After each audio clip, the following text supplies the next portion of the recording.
հարցում ենք ձեզ։ Պարոն նախագահ, լավ, անդրադառնանք դատական նիստերի դահլիճում կատարվածին, կհավատեք մեր, որ այսպես խրոխտ մեկ-մեկ էլ հոդերը սխալ ասելով ձեզ մեղադրանքներ կուղեն, նախ որպես քաղաքացի, հետո որպես երկրի ղեկավար։ Ինչ է նշանակում, տեսնում եմ չհավատամ, իհարկե հավատում եմ։ Բայց այս աստիճան, այս որակումներով… Ավելի վատին սպասեք, ոչ թե միայն իմ հանդեպ, բոլորի հանդեպ, այդպես ալնելու։ Երբ որ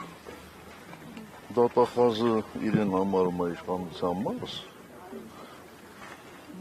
էլ ինչ եք սպասում, շատ ավելի վատ ալնելու։ Պարոն Սարգսյան, այս դատախազերը նաև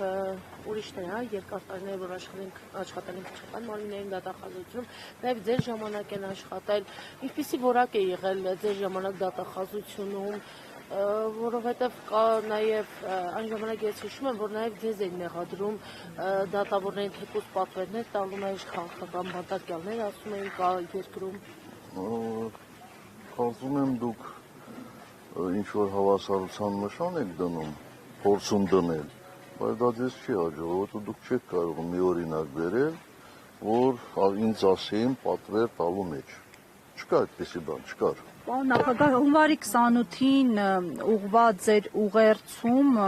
հանրությանը եւ հայոց բանակի օրվա առթիվ նշել եք, որ մեր գոյության գրավականը հայոց բանակն է, այսօր այդ գոյության գրավականը փոխում են, բանաձևը փոխում են, ասում են արտաքին միջազգային երաշխավորները պիտի դառնան։ Հիմա այդ երաշխավորը կարող է դառնալ օրինակ թրիփը, ինչին ուզում են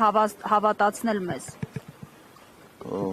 Գիտեք, ինձ համար դժվար է միանշանակ պատասխան տալ, որովհետև չգիտեմ, թե տրիպը ինչ է մինչև վերջ։ Ինչ է, դուք ինչ եք հասկացել մինչ այս պահը։ Ես հլա ոչ մի բան չեմ հասկացել։ Հասկացել եմ, որ ադրբեջանցիները դրան անվանում են Միջանցք, թուրքերը դրան անվանում են Միջանցք, Հայաստանի հանրության մի մասը անվանում են Միջանցք, իսկ իշխանությունները համարում են անվտանգության երաշխիք, չգիտեմ, կամ երաշխավոր, կամ խաչմերուկ, կամ ինչ-որ բաներ հնարած, բայց ինչպես հայտնի է, իրանց ասածները մի շաբաթ հետո կփոխվեն, մի ամիս հետո կփոխվեն, երկու ամիս հետո բոլորովին հակառակը կլինի։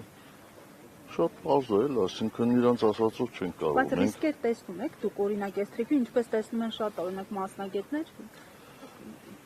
Երբ որ փաստաթուղթը տեսնենք, թե ինչ կարգավիճակ ունի, այն ժամանակ ես կասեմ, ռիսկեր տեսնում եմ, թե չեմ տեսնում։ Լավ, արդեն շատ ծանրացանք այդ բանի վրա։ Ասել, որ խաղաղություն կլինի։ Բավարար է այդ փաստաթուղթը ասել, որ խաղաղություն կլինի կամ արդեն բերել են խաղաղություն։ Ըստ հայկական բանակը չթողեցին, որ խաղաղության երաշխավոր ունի, այդ փաստաթուղթը ինչ խաղաղության երաշխավոր կարող է լինել։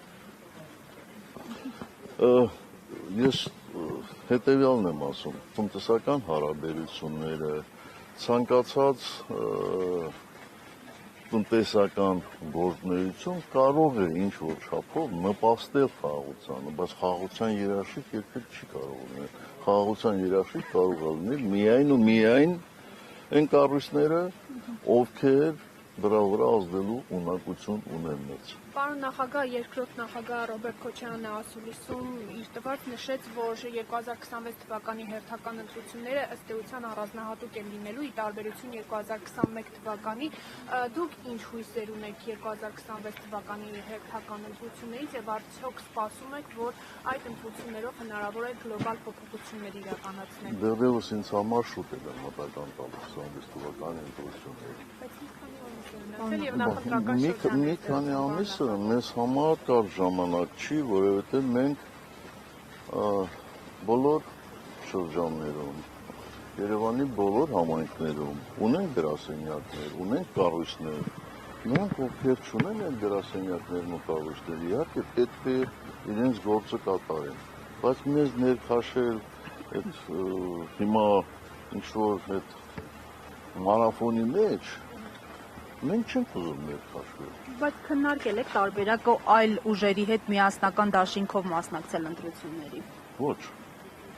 չենք քննարկել։ Պարոն նախագահ, հնարավոր էլ չեք համարում։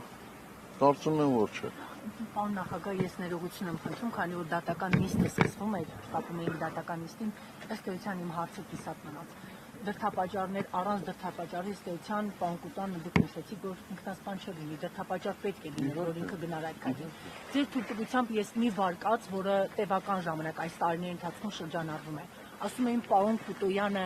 գնաց այդ քայլին, որովհետև նա կամ պետք է Սերժ Սարգսյանի դեմ ցուցմունք տար, կամ հայտնվեր բանտում։ Իսկ ինքը նախընտրեց ուղղակի ինքնասպան լինել։ Ոչ Սերժ Սարգսյանի դեմ ցուցմունք տար, ոչ էլ հայտնվեր բանտում։ Մեծ հանգակով դեպի ձեր անձը, ես խնդրում եմ այդպիսի բաներ չտարածել, այդ ասում են։ Գիտեք, չէ, հայտնի անեկդոտ է այդ ասելու մասին, դուք էլ ասեք։ Այդ ով է ասում, ով ասում է գալաթ է անում, իսկ ինչ ցուցմունք պետք է տար Գյորգի Կուտոյանը Սերժ Սարգսյանի վրա։ Հետո ինչ աուդիտ տնօրեն է, հետո Նախագահ եւ եկեղեցի վարկած չի, այդ հերյուրանք է, այդպես բան չէր կարող լինել։ Եվ եկեղեցու շուրջ տեղի ունեցողի վերաբերյալ, պարոն Սարգսյան, տեսնում ենք օղակը շարունակում է սեղմվել, դուք նշել եք, որ սպասում եք նաև կոնկրետ եկեղեցու կողմից, չէ, հորդորի, վեհափառի կոչին եւ այլն, մինչև կոչը հնարավոր չէ համարում որևէ սցենար, միջամտություն, որտեղ տեսնում ենք, որ հայ հավատացյալների շահերին են էլի արդեն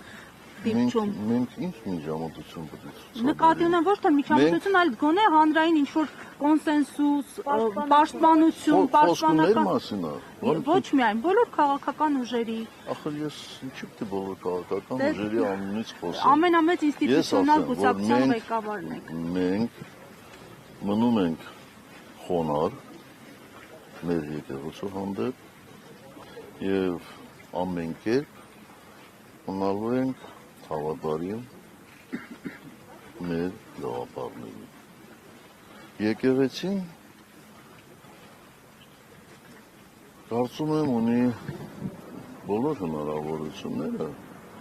իր կարծիքը ասելու, տարածելու։ Բացի դրանից ունի բոլոր հնարավորությունները ներքին կանոնակարգով կարգի դրելու այն մարդկանց, ովքեր եկեղեցու սպասավորները մեծամասնության կարծիքով խախտում են օրենքներ։ Դուք ներքին կանոնակարգերը բերել են դատարաններ, աշխարհիկ գործերի հետ խառնվել։ Փազանի կալանքի երկայնքով երկարաձգվել։ Այսինքն եկեղեցին իր ներքին կանոնակարգով չղեկավարումով ղեկավարվի։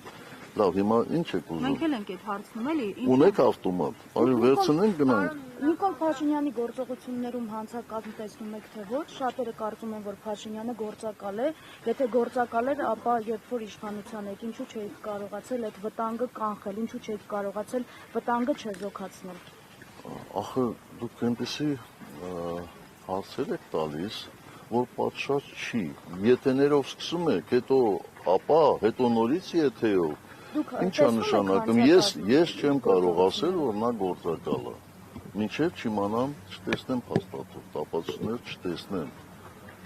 Բայց որ նա ամբողջը մխտարեց, ամբողջը փչացրեց, այդ միանշանակ է, չէ՞։ Ամեն ինչ արեց։ Գործողությունները ում են ձեռնտու Թուրքիային եւ Ադրբեջանին եւ մարդկանց մտահոգությունները կարող են այդ մասով արդարացնել։ Հիմա ձեր գործողությունները ինչ որ հիմա դուք փորձում եք անել, ընդդիմությանը ձեռնտու է։ Դուք փորձում եք ինձ պրովոկացիայի ենթարկել։ Բայց այդպես եք անում, եթե ապայով միշտ այդպես է։ Հասկանում եք, այդ չի նշանակում էլի որ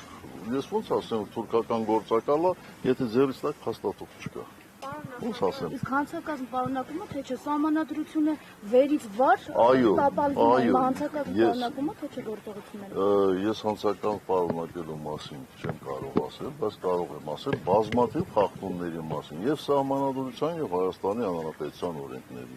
Հիմա դուք բնորոշեք, դա հանցակազմ կա, դավաճանություն կա, գործակալի մասնակցություն կա, թե չէ, ինքներդ որոշեք։ Պարոն նախագահ, ձեր գործի հետ կապված ասեցիք Եռաբլուր անունը, այսպես կարծես թե հատուկ է շեշտում, այդպես տեսնում եք ինչ-որ միտում հատուկ շեշտելու, հենց Հատուկ է շեշտում, մի հատ նայեք, տեսեք իշխանական լրատվամիջոցները ինչպես են այս գործը ներկայացնում։ Այնտեղ Իսակովի պողոտա չկար, ամբողջը Եռաբլուր։ Տեսեք հմեկը ինչպես է ներկայացրել, իշխանական լրատվամիջոցները ինչպես են ներկայացնում, ակնհայտ չի։ Մարդկանց վիճակի վրա ազդելու համար